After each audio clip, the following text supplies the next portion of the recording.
198.9 Northwest FM. This is CarTorque with Matty J, and your weekly car community show. I'm joined with James. What's going on, man? How you going? Not bad. So I missed your show this week. What were you didn't miss much. Didn't miss much? It was a pretty lackluster week, I guess. What movie was the... American Ultra. Okay, any good? Not really. Like, I thought, this will be a bit of fun, talk about on the show. It's a bit light, you know, and it's kind of standard. Fair enough. Well, if you're streaming us live, because we're having some technical difficulties this week with our antenna, hi to you. Also, just tell your friends that we are still on radio, just not on radio. We're on internet radio. On internet radio. But yeah, keep it locked here on 98.9 Northwest FM. So this week we're going to talk. Keep us open in your browser. And just keep the volume toggle up. So this week we're going to talk about a few things. We're going to do a catch up with my cars, all three of them, and the impending fourth, which what? I don't know about this. This is new. The Bugatti? No, yeah, it's the Veyron. Sorry, the Chiron now, because Veyrons are old now. Chiron sounds like a women's razor. It does, right? The Chiron. Every time I think of a razor, I think of what's his name? Who? I can't even say his name now. The Scruffy Coco is so hard. Oh. I make you silky smooth. I feel like some hummus and some physical. We should talk about that on my show. One week we'll do Zohan. It's such a good film. It's awesome because it just makes a laugh out of everything. It's so good. I think in one of my first episodes, like we were talking about during the break, and we were laughing so hard that when we came back, we had to explain the whole movie because we were like, why we were laughing. I don't remember which episode though. Oh, it's so good. We'll do a proper episode though. We'll do a proper episode. But anyway, on a lighter note, this is going to be our 50th podcast. Yeah. So congratulations, CarTorque, Matty J. Here's the award that's not real, but it's an invisible award, but I'll take it. But it's radio, so they can't tell I'm handing you air. Well, it's radio, so they can't tell me you're handing me anything. I'm handing you one of those giant novelty checks. I'd like to thank my mum and dad. You've been a big support. I'd like to thank you guys keeping me on the radio. But 50 shows. Well, technically 51 down because our first one we had some issues recording. But so let's cheers to the next 50. Yeah. And we'll keep CarTorque getting bigger and bigger because we are every week, which is really really good. I'm getting more listeners and your show's starting to pick up as well. Finally got on iTunes, so a few more downloads. Yeah, it's awesome. So it's makes a lot of difference. So especially for us people on community radio. And I mean, just to know that one or two people are listening is enough. Like as long as there's listeners, I'll keep making the show. Yeah.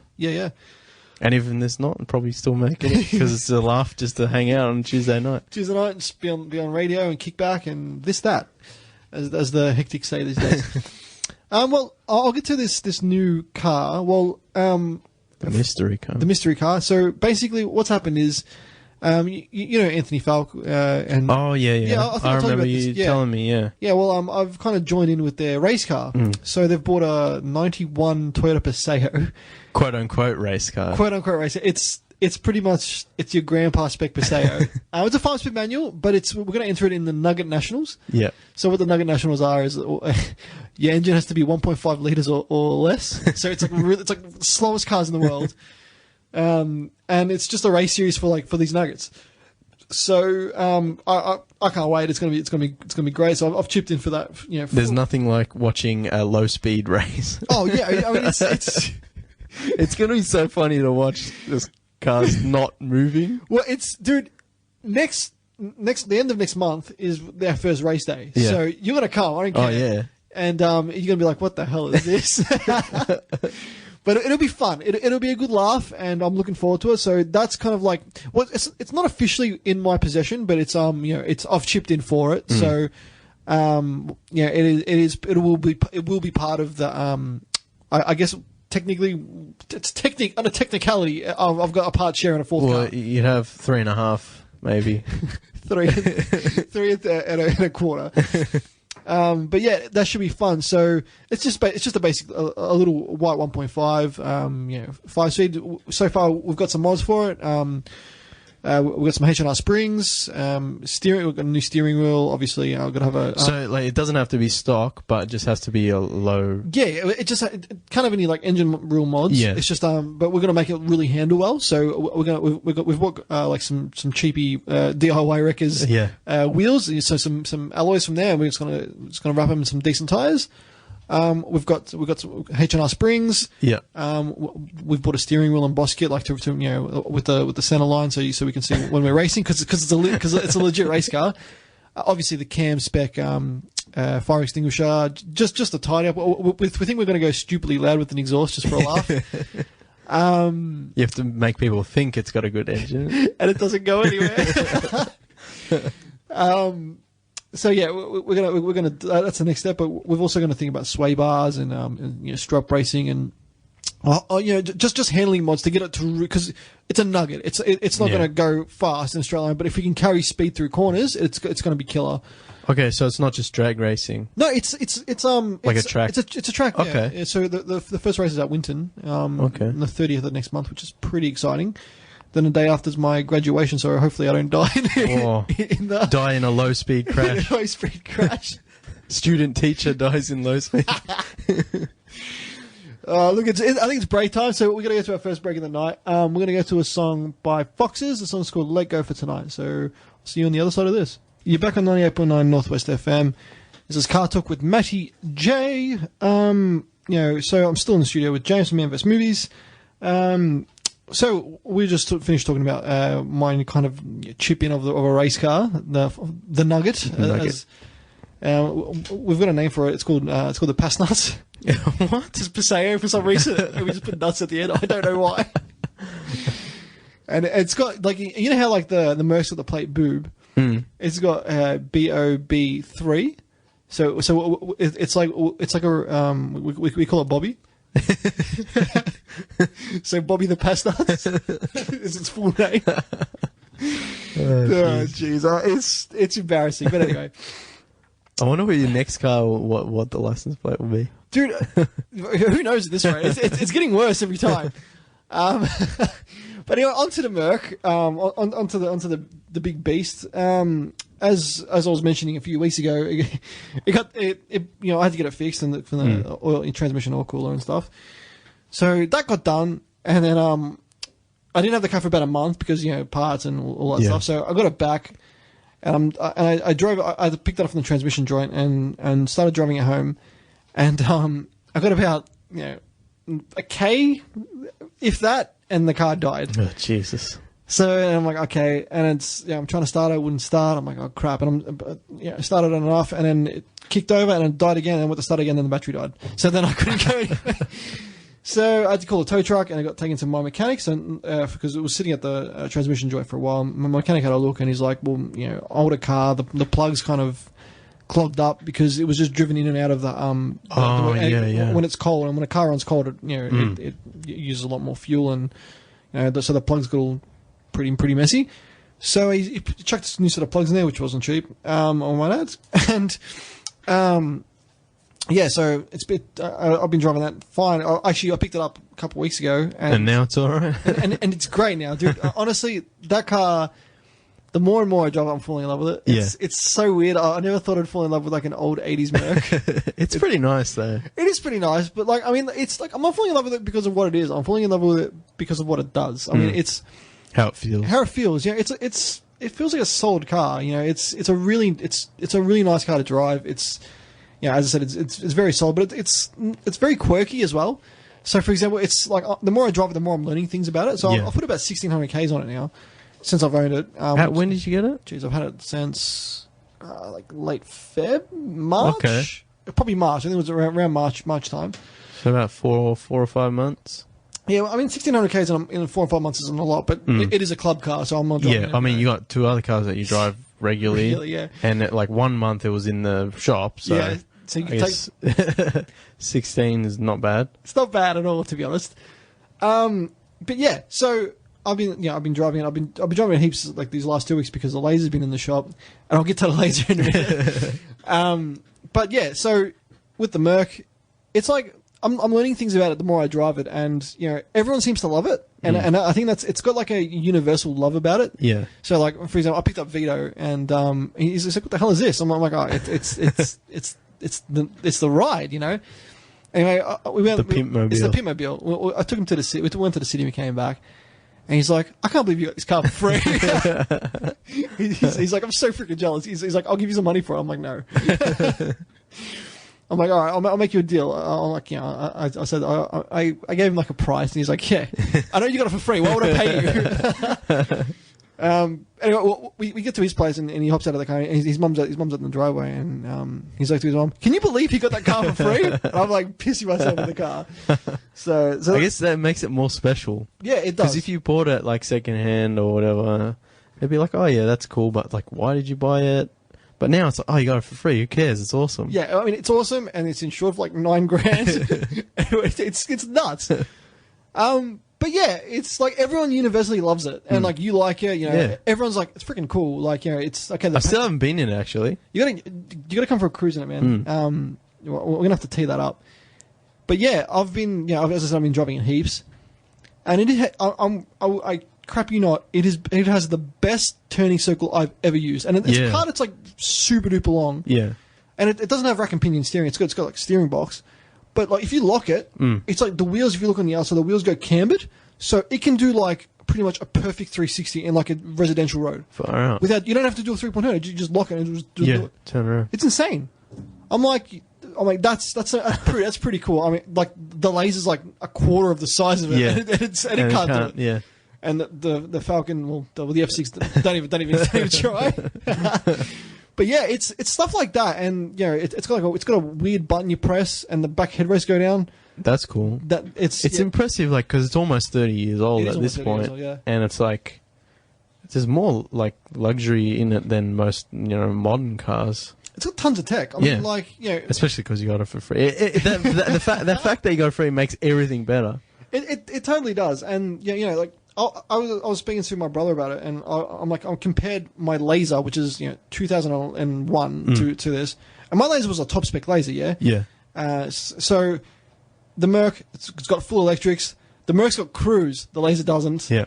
The Merc's got ABS, the laser has ABS. Full electrics, aircon. The Merc's got climate control, the laser doesn't. So it's stuff like that. It's even for a car that's way older, it's got. What about when you compare it to the Typhoon? The Typhoon's a different kind of car. Yeah. So, I mean, it's the same like kind of lengthwise, like same body length, but I mean, like all the features and stuff. Because the Typhoon's almost more than 10 years old. Yeah, well, the Typhoon's 2004 now. Yeah, geez, I keep thinking the Typhoon's like 9, 10 years old, but it's older than that now. But yeah, so like the Typhoon's got a lot more tech. It's got traction control. It's got dual zone climate, this, that, and the other. Sat nav. But like considering it's 30 years old and you got it for free, matched up to a 10-year-old car that you paid I don't know how much for, and it's like it's just impressive. It's impressive. It still like matches up to the Typhoon, and I mean, like you said, they're different cars. Like one Typhoon's a performance car. Yeah. But yeah, I mean, it's still impressive. It's undoubtedly impressive, and like when you consider like the tech it's got, like basic cars today still don't have some of the tech. Yeah, like it's that crazy. Yeah. So like ABS was only made mandatory like a few years ago now. So it's pretty cool that a car from that age has got all that tech. I mean, like a lot of Japanese cars, like if you look at the Lexus LS400 had tons of tech. Like that was crazy. But like the W124 body style started in about like 86, I think, or 85. So for that to have that much stuff in it from then, it's pretty impressive, And it's got a sunroof. None of my other cars have got sunroofs, and it works. Are you the second owner, or there's more? I am. I think I'm the fourth owner. Okay, so it's been around. It's been around. Like the first owner drove it to Sydney. It's got all the original logbooks and everything in there. So I was sussing it out. The original owner drove it from here to Sydney like once a week. It did 250,000. Sorry, it did 210,000 Ks in the first 6 years of ownership. Far out. So it was just non-stop back and forth to Sydney. Yeah. Because I saw like servicing at 3-point motors in Melbourne, and Sydney Star in Sydney. So like just two Mercedes just up and back. So that got me thinking it might have been like a chauffeur car back in the day. Maybe it could have been because it racked up a lot of Ks. Then I went to my mum's boss's wife. That was her car then, and then I went to the mechanic who bought it off that person. And then it went to me. So I'm the fourth owner, which is pretty cool. So it's been taken care of, but it's done a lot of... It's done a lot of Ks. Yeah. Like I said, the first few years would have been pretty hard on it. Yeah. But, it's solid as an ox. And it's got receipts dating back to, 1989. It's nuts.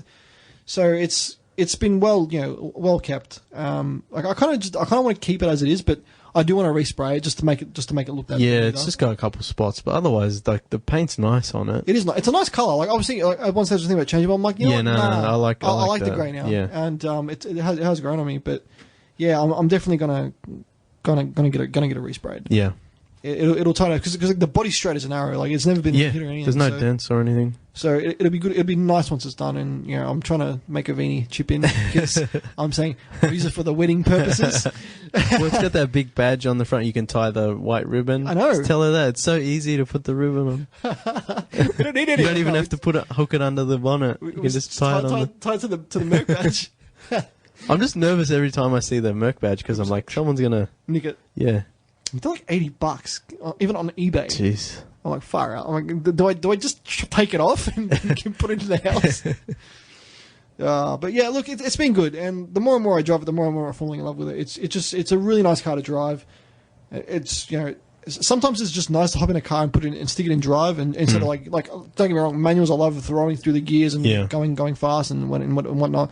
But sometimes when you're just tired and exhausted, you just want to stick it in the especially in traffic. You don't want to have to deal after work. You don't have to deal with that. Yeah, especially like this car would have came in handy when I was back at uni.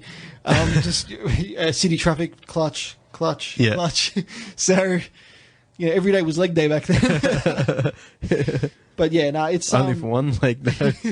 My left leg's being all right. But it's a good car, and for me, I thought I'll fix it up and sell it, but I can't see myself selling it now because I've really come to liking it, and it's. I mean, when it costs me peanuts to run, and it's if it's not a burden in any way, then keep it around. And especially because like the other day you were like, the laser has to go in the shop, and it's like, but I got the Merc and the Typhoon, and then you're like, the Typhoon has to go in the shop, and then you're like, but I got the Merc and the laser. So it's kind of like, and then you're like the other day, you're like, my mum's car's in the shop, so she has to take the laser, but I got the Merc and the Typhoon. So it's kind of just like, you don't really. It's like good spare. Yeah. So it's always good to have a backup, and considering I barely drive the Typhoon anyway, which I really should drive it more. I drove it on. I took it for a drive on Sunday. Because it needed to be driven because the battery was... Yeah, you just have to make sure you rotate through them, otherwise you can't have... I mean, we learned what happened when the Typhoon sits in the driveway for too long. That was a funny story. For those of you who didn't know... I think we talked about it. I think we have once, yeah. But basically, we went to start to make a video and it didn't start with a flat battery. But good old Eric, he saved us. But yeah, shout out to Big Ez.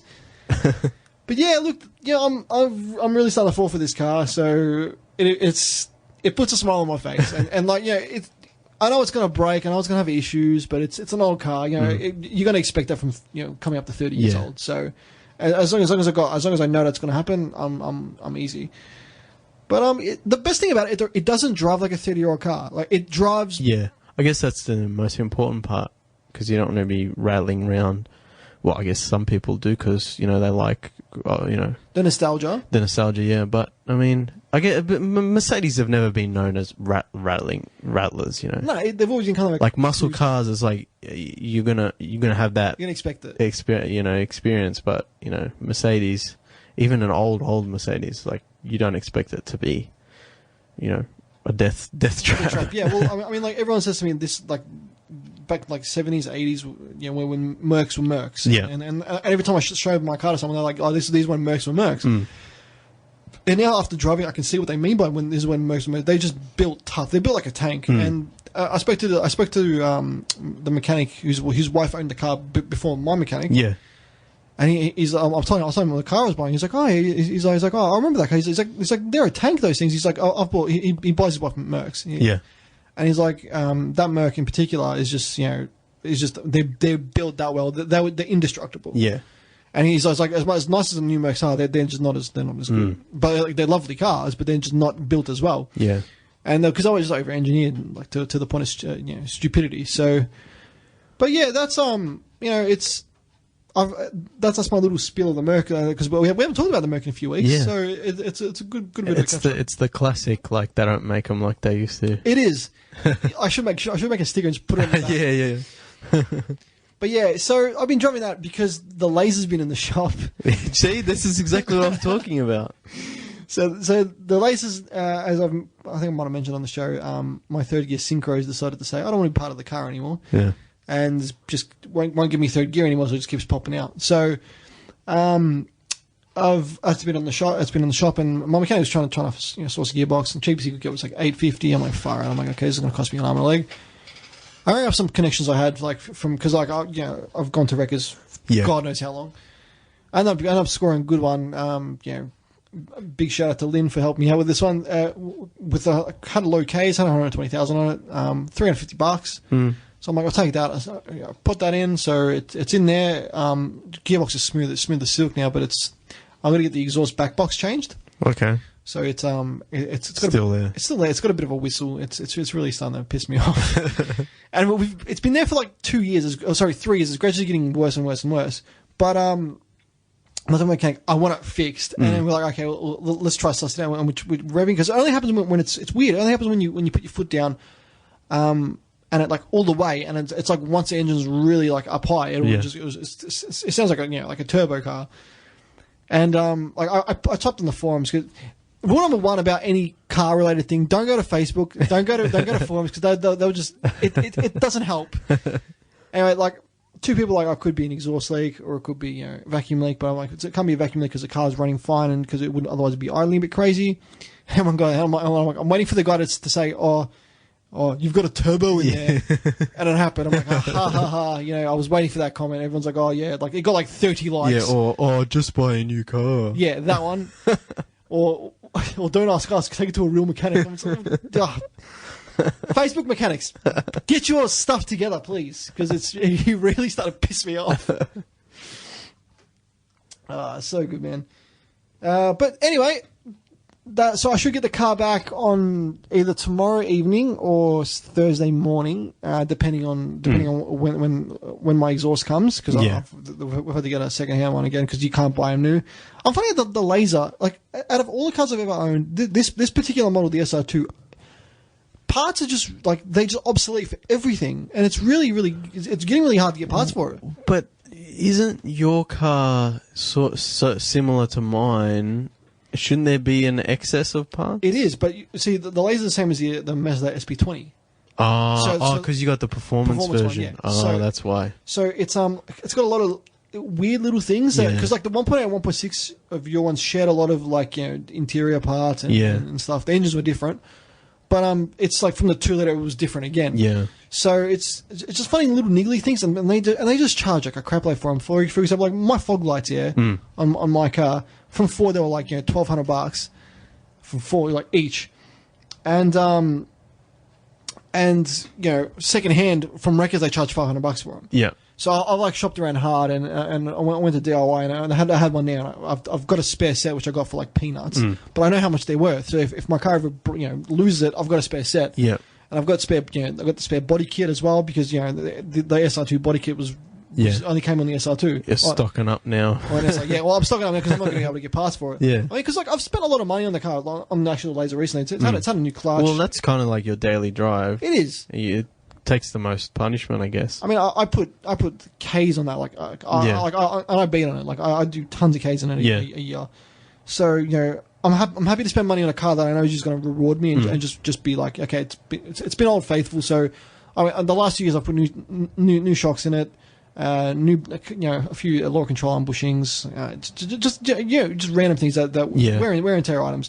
And like this year's been the clutch, the gearbox, So yeah, well, that's another thing. The bloody clutch went, and then changed the clutch. 3 weeks later, my gearbox stuff's up. So I'm like, why couldn't it seems to come in twos? It does, always does. The Mercedes was the transmission, and then it died. And then there was the battery, the plugs you said, yeah. And then the laser was, what was it? Gearbox and clutch. And then the Typhoon was rear-ended. Yeah, you couldn't even find a bumper for that. That was like 2 months without a car. And then something else happened to it as well. Oh yeah, I forgot. What happened to it? It was diff bushes. Yeah. So I guess death comes in twos or whatever. Car trouble comes in twos. What's Fabulous say? I heard that death comes in threes. Yeah. Sorry for those of you at home who are like listening. Fabulous is a rapper because James and I are massive hip hop fans. So I don't think we've ever played him on. I know. I should really play some Fab, but yeah. Well, I mean, you have to find a clean version somewhere. It'd just be like blank, silent for the whole.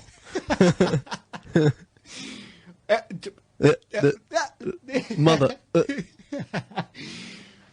Well, look, we're going to go to a quick break. We'll be right back after this. We're going to talk about the F6, and when we get back, and then we'll just have a generic quick chat. We'll see how your car's going, and we'll be right back after this.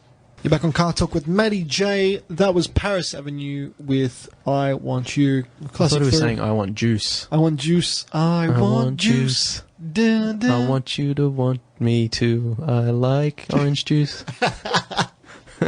Dude, I'm done it. I'm walking out. It's one of those nights. It's like, who cares? What the hell? My show was crap. Oh, jeez. I'm dragging you down. I'm dragging. Nah, man, you gotta have a laugh for community radio. Come on. I mean, it's. We're not drunk. I promise. No, after the show. After the show. And we usually keep that for the kebabs with the boys, and then yeah. Oh, gee. Well, look, back on the laser. I was thinking like, should I sell it because it's done a lot of Ks and stuff like. But I can't bring myself to selling it because one, I've already own it, and two, that it's what could I buy that I know is as good as that? If you sold it, you'd probably get something similar anyway. So it's kind of like, what's the point if you're gonna? Because I mean, you need something.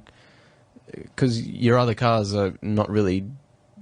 Fuel efficient. Yeah, fuel efficient, and they're not really good for daily drive and lasers hatchback, so you can chuck stuff in the back. So you'd probably need something kind of like that. So I was thinking like a Fiesta ST. That would be cool. I've always liked them, and there's been massive props about it, from all car car journalists, automotive journalists. They say it's like it's like a revelation in hot hatches. But because I can't afford a bloody Focus RS, which is like 50 grand. That's kind of later down the road. I will get one one day. Mark my words. I will get a Focus RS one day. That'll probably be probably 10 years, I'd say, down the track. But a Fiesta ST. Tune in episode 200 of Car Talk. Episode 2000. Dude's rolling 100 to 1,000. But yeah, I could see definitely myself getting a Fiesta ST to replace the laser. But I've said it too many times. Like the lasers are kind of like my forever car because I just drive it and drive it and drive it and drive it and drive it, and it's touch wood. It's it's really never let me down. Yeah, I mean it's just general wear and tear parts of kind of worn out, but that's with any car. Has to happen. Yeah. So I'm happy to repair the little things as long as it just reward me for another 10 years. Like I'm in the car over 6 years now, so I've had it a while. And you had another laser before that. I did. I mean, that laser was that was an older one though. That was a really old one. That one I spent. It was a $500 car and $5,000 sound system. Typical people at a car. Yeah. The sub's bigger than the car. It was bloody huge. Like it actually rattled the car so bad. Because the actual rearview mirror, I think I showed you this. It was stuffed because the base is it shook it from its mounting. So it just you touch it and it just flop. So I had to go to the Wreckers and get a new one of those. But I ended up spending so much money on that car to keep it going. It did like a bazillion Ks. It was stuffed when I got it. Matt lives at the Wreckers. Oh, I'm always there. So I'm always there for something just random. I could use this one day and end up filling my garage just full of crap. But being the good car guy I am, I always like to stay on top of things. So like I had to sell that laser because it was falling apart, and like no matter how much money I was spending on it, it was on its last legs. So I sold that. Got the SR2, which cost me like a pretty penny for what because just an early P player and didn't have a full-time job. So, but like I've driven that car. I've put 100,000 Ks on that car, and it's been fantastic. Definitely worth it. Definitely worth it. Yeah, it's been as I said, the best car I've ever owned. So, hands down, it's been 6 years of pretty much trouble-free motoring. So I cannot praise that little car enough, especially because I've driven it hard and I've enjoyed it. So, big up to Ford and Mazda because it technically is a Mazda. Yeah. But then with the F6, we don't really speak about it much on the show. The only time I really spoke about it was when we got rear-ended. It's been good. As I said, it's been weird because it's like usually I have a car that doesn't work. Yeah. And this car is working fine. So it's been good. Just as I said, I drove it on the weekend. I've been having issues with flat batteries because I don't drive it. So everyone's like, "Oh, why don't you sell it then?" I'm like, "But like, I haven't lost any money on it because it's like it's a car that's like it's a car you always wanted." I remember I think when did we meet? Year 7, 7 or 8, yeah. And I mean, probably then you were like, "I want a Typhoon. That's like my dream car." It was. The Typhoon came out in 2004. Yeah, and I went to the 2004 motor show. Yeah, 2005. We were in year 8 in 2005, I think. Yeah. So yeah, it was probably 2005, and you were like, "Hey, I want a Typhoon." And I didn't know what you're talking about. I don't know anything about cars. And you're like, "I want a Typhoon." I'm like, "What are you talking? I don't know what that means." And then, but you told everyone. I told everyone. I'm like, "I'm getting a Typhoon." Everyone's just like, "Yeah, good for you, Matt. All right, thumbs up." And sure enough, I go on. But yeah, that's been a good car, and I think it's hit its bottom value because people that one they don't make a PV anymore, and they don't make Falcons anymore. So yeah.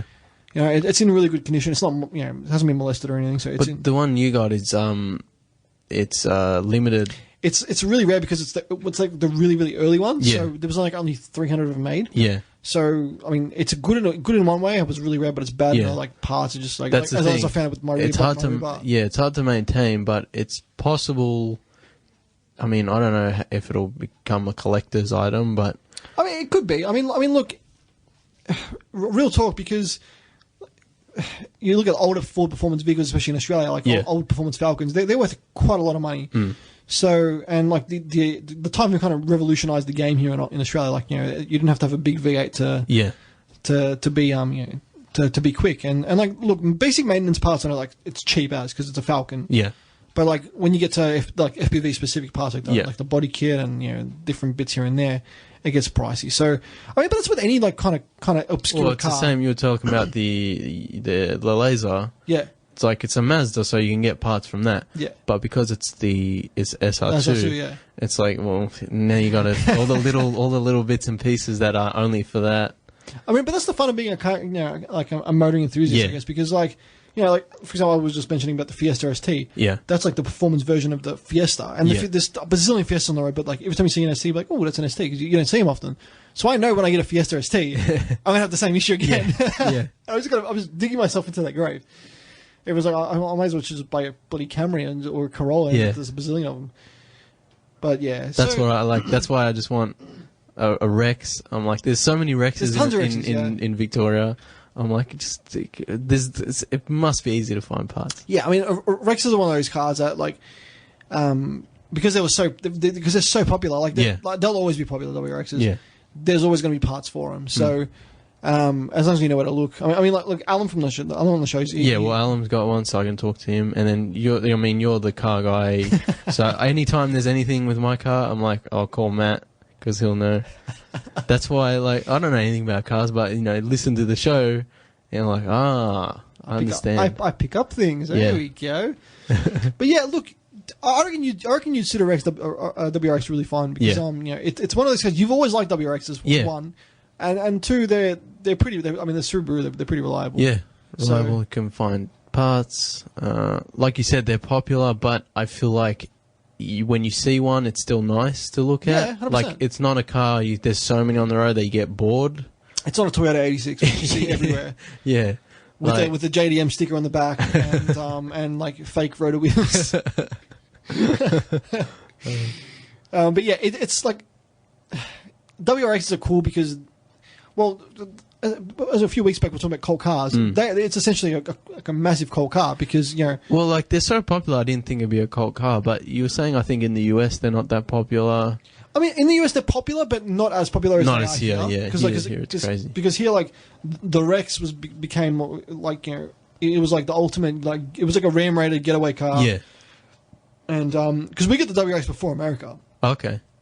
They had, you know, America's like weird emission laws and stuff. Yeah. So they only got the WRX and the Bug Eye model onwards. Okay. So we got it from the old the GC8s, yeah. And you know, I still see tons of GC8 WRXs getting on. One, because they're super reliable, and two, because they got a cult following because like that particular shape I reckon still looks the best. And you know, they drive fantastically well. I've driven a few of them there. All-wheel drive, awesome fun. That would be good for me. No, my Mazda now, I'm like squeaking around the corners, like sliding around. And you might have a bit more power than your Mazda. Oh man, I got no power. I got revs. You want revs? I got revs. I got no speed. Going nowhere. I'm sitting still and I'm redlining the car. I'm just like, I'm not going anywhere. Did I tell you my dad redlined my car the other day? No. We're changing the oil and stuff, and he's like, "Oh, you know, how's the car?" I'm like, "It's fine. I mean, it squeaks and it rattles and it gets me from A to B. But I mean, it's reliable. It's all right." And he's like, "Oh, you know, we should take it for a lap around the block." Yeah. Because it was like, I think it was Easter, so I'm like, I'm not going to drive it today or tomorrow. Yeah. So like, let's take it for a drive today. So he's like, "Oh, I'll do it." And we're sitting there, and he's like driving around the block, and he's like, he's pushing it pretty hard. Yeah. And then he's like, he goes onto the main road, and he floors it, and he bloody redlined it. And I'm like, what the fuck? Oh, what have you done? I'm like, yeah, you can't, like, the car's gonna explode, but it was fine. It's a Mazda. I love your action. It was like, oh, look, it's gonna die. Yeah, I was like, oh, it was like, and then he you know, slowed down, and we went home, and I was like, oh. Yeah, it was alright. My car didn't explode. It's good to like give a car a thrashing here. Yeah. Like, it's not good to just like, putt around in it, but I should probably because like I just drive here to work. That's it. So I should probably, you know, take it out a bit more. Yeah, like, but it's like just a really reliable car. So I mean, like if you're going from here to like as I said, a WRX again, it's going to be reliable. Yeah, so. That's what I want. But yeah, definitely. I reckon that would be your next. I want like you still on your P's? Yeah, I think I got green P's is 2 years, right? Yeah, well for you because you were mature age, so yeah. 2 or 3 years? Two because you got yours at 22, right? 23. 5. Yeah, I think I got when I was 23. Yeah, so you should be getting off them soon, I think. So I've probably got about a year left, 6 months left. Okay, yeah, about that. Well, Vic Rhodes will send you a letter. Probably early 2018. I should be off my P's. And it's WRX time. Oh yeah. You can move up in the world and like retire the old Maserati. And, like while we're here, and I've got your car knowledge, and there's people out there who might be looking for a new car. We can help them out as well. How much for a secondhand Rexy, like 10, probably not more than 10 years old? What am I looking at? What's the damage? Yeah, well, Alan, like, he's got a 2005. Yeah, and his is a peanut IWRX. So he didn't pay much over like I think it was 12, and that was not bad. That was like 2 or 3 years ago. So you can get them even cheaper now. Like I've seen like that model WRX for like $8,000 with like 150,000 Ks on it, which is pretty good. So that's relatively affordable for me. So yeah, so a CarTorque top tip. If you want a cheap, reliable, fun to drive runabout, WRXs are a really, really good option. Like I've said it for years. Like I love WRXs. Yeah, I almost had one at one stage. But it's just like, it's like we talk about cars all the time. Yeah. And I mean, it's a car show for people who know about cars. I don't know nothing about cars. So when I'm listening, I'm like, oh, that sounds cool. How much is that going to cost me if I was to go down that lane? Well, I'm like, parts and all that, but like just the straight up cost. Well, the good thing about WRX is that they're pretty cheap and reliable. Yeah. So and they because there's so many of them, they're readily available. Yeah. Like I should give some more consumer advice on the show, like, instead of just. Yeah. But yeah, like definitely like if you're looking for a car to get into like the performance car, but like still it's a bit understated. Yeah. Because you want to be able to afford an STI. STI is like the full crazy version. Yeah, I don't want to go. But a WRX is still great to drive. Still tons of performance and in a really reasonable price package. We're going to go to our last break of the night. We're going to go to a song. Toto with Africa. So I love this song, but we'll be right back after this. That was Toto with Africa. You're listening to Car Talk with Matty J. We're out of time tonight. Tune in next week, same time, 7 p.m. for Car Talk with Matty J. Like our Facebook page, it's Car Talk, TORQUE with Matty J. And James, quick plug. Man vs. Movies every Tuesday, 6 p.m. Like and share the Facebook page, and we're on iTunes. Cool. So so tune in to us next week. Thanks for coming on, James. Thank you. And I'll see you guys next week. Take it easy.